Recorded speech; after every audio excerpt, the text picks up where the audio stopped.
موږ نن ډېر مثالونه وینو طالبانو ټوله دنیا موجوده ده په زرګونو مسلمانان خویندې بندیانې دي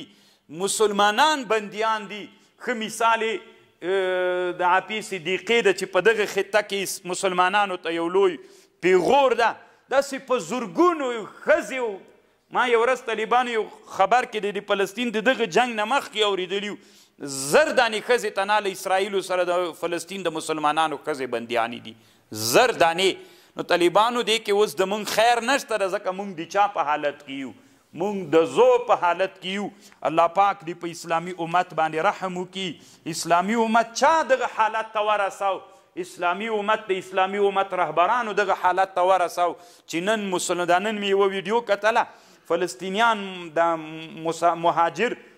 بمبار شروع د لیوجې نه بل جې ته ځي یوې ښځه د غټ بیک کې پیشا کړی ده یو وړه لور یې له لاسه نیولې ده داسې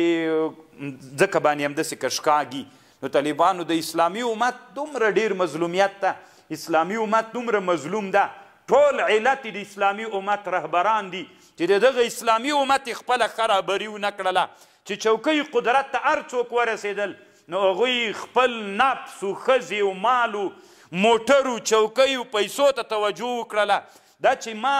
دغه جې ته زه الله راورسولم د ما هدف چې و چې ما نه اوس د قدرتو د چوکیو د پیسو په وجه باندې د ما خپل هدف د ما له لاسه ووته زه چې دا جنګېدلم د څه دپاره مې هدف و مقصد مې چې اسلامي امت ته برم ورکم اسلامي امت ته عزت ورکم زه چې نن واک ته راغللمه چې څوک حق خبره کوي هغه بندي کیږي بندي کوي اجازه نه ورکول کیږي چاته چې څوک خبره وکړي سي په ټوله اسلامي دنیا کې د حرم مکی امام چې هغه داسې حق خبرو دپاره د 10 کاله زندان باندې کیږي ټوله اسلامي دنیا کې بادشاهان بس دې ته انتظار دي چې د ما بادشاهي خرابه نه سي که ملا یوه داسې خبره کوله چې د ما بادشاهي یې داسې لړزوله غوندې بندیخانې ته یې بوځئ دا د دنیا خلک واوري دې باندې د دنیا خلک پوه سي د علماو د انسانانو بندي کولو باندې که چیرته د مسلمانانو قصدونه د زړو ختمېدلی نن به قراري وه په دنیا کې افغانستان کې 2000 خو څه کوي چې 100,000 علما بندیان ول د پنجرو شاته هلته هم د جهاد نارې وهلې راوهلې ستړي نه سول په بندیخانو څوک نسي کېناستلی خو طالبانو د رهبریت به دا یو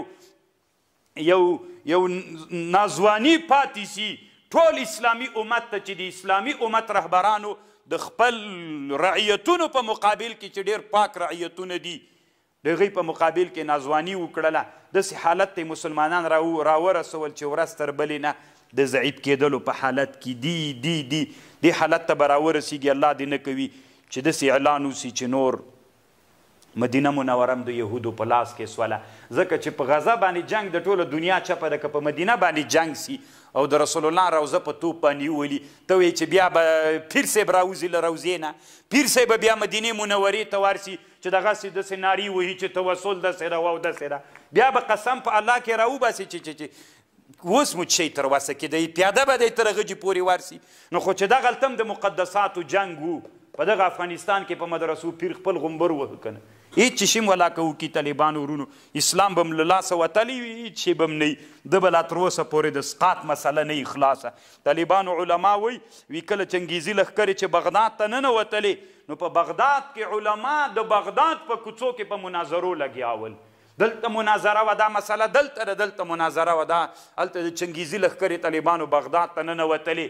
د اسلامي امت یوه لویه بادشاهي چې هغه د بغداد د عباسي خلافت بادشاهي و تر کابله پورې ما تاسې ته ویلي په افغانستان باندې 200 کاله اموي عباسي خلافت واکمني کړې څومره خوند به یې کو چې نن د اسلامي امت ټوله یوه بادشاهي ولی له کابل نه سهار سپور سوی وای 3 ورځو کې بغداد ته ورسېدلی وای د امام ابو حنیفه رحمه الله هغه پرون څو ورځو کې دغه د دې صفت ډېر کېږي هلته ورغلی وی جلسه دې پې جوړه کړې وای د بغداد نه کوفې ته تللی وای هغه نوم چې اوري یې په تاریخ کې رښتونه یې دې لیدلی وای دغه مسلمانانو بادشاهي له دې جې نه شروع وای تر قدس پورې هلته د ابراهیم علیه السلام او د انبیاو قبرونو ته ورغلی وی هلته د ابراهیم علیه السلام او د اسماعیل علیه السلام هغه لیدلی وای هلته مسلمان بیا داسې روان سوی اندلس ته تللی وای هلته د ابن العربي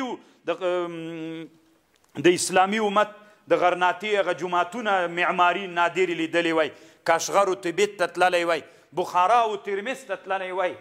کله دې چې کتاب ویلی او هغه وطن د ریښتونه یې لیدلی وای څومره خوند به یې کړی وای دغه چې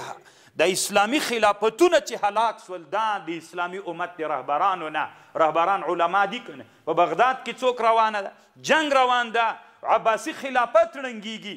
علما په مناظرو لګیا دي چې اسقاط سته که نسته ده کرامت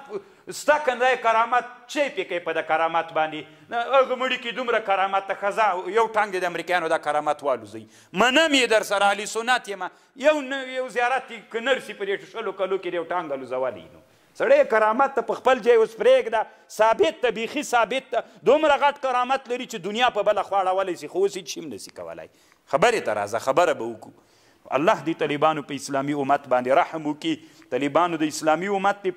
د بیرته راپورته کولو دپاره د مسلمانانو ته ډېر ضرورت شته نو دغسې د غلامیت د کفر قوانین به اوس موږ منو ورسره که نه ځکه عاجزان یو که ویې نه منو هېڅ شی هم نسو کولی